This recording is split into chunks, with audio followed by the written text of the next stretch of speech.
Hey guys, welcome back to this channel. In this video, I'll be showing you guys how you can DIY like a weapon shaped item on DTI.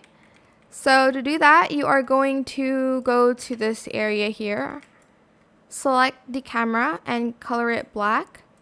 Then you're also going to select this cell phone and you're going to color that all black as well.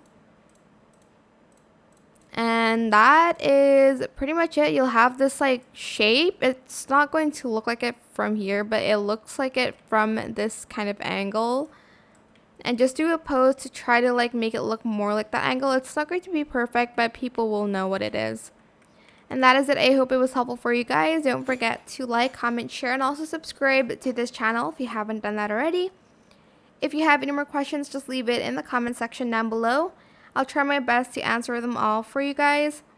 And if you found this video helpful, please click the thanks button as well. That is it for this video. Thank you so much for watching. Bye!